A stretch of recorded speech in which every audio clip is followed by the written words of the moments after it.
my son was going to Hawaiian language school, and he says to me, "Dad, can you make a poi pounder?" And I said, "Yeah, I can make a poi pounder, but," and I said, "But what? No power tools." And I looked at him and I said, "What do you mean?" I said, "No power tools, Dad. You have to do it like how the old people did it." I said, "Okay, I don't know." He said, "But you're always telling me there's a will, there's a way." So I said, "Okay, give me 2 weeks. I need to look into this." So he challenged me, and so I went around the island talking to these old people, and I asked them, how did they make the poi pounder without power tools? He said, "Stone on stone." I said, "What kind of stone?" "Oh, I don't know." "Where do you get the stone?" "I have no idea." So after 2 weeks, I talked to my son and I said, "You know, Kaino, a lot of people remember stone on stone. They don't know what kind of stone and how it was done. But give Dad a chance." And he said, "What is the compromise?" And I said, "Well, can I just use a hammer to chip it?" He said, "Fair enough." So I chipped it. It wasn't the best, but it was enough for him to take to school for show and tell. Okay? So after I did that, I started thinking, how did they do it?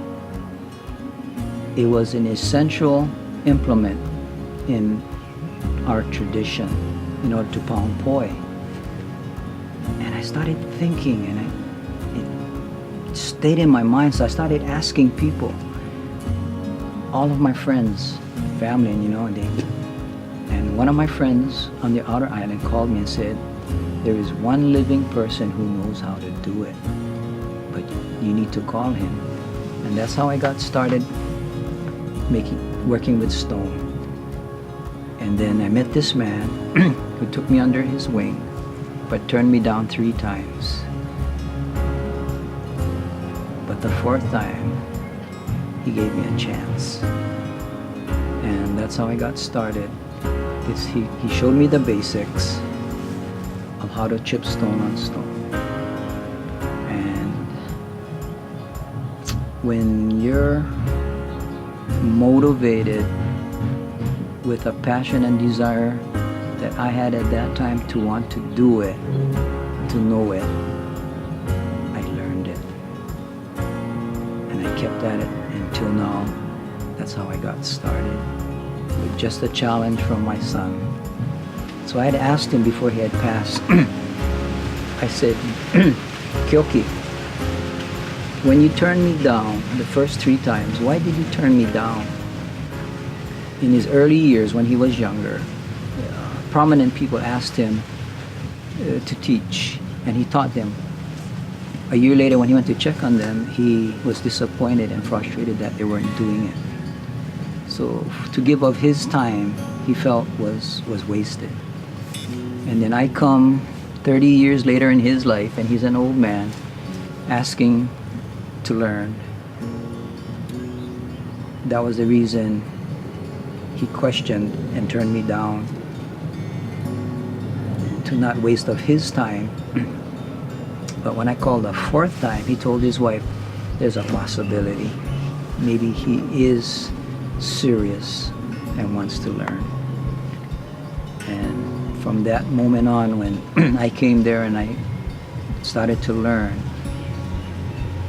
and I achieved that, I started to send him pictures and letters and newspaper articles or whatever of the work that I was doing, because it was elevating. I was starting to do bigger things.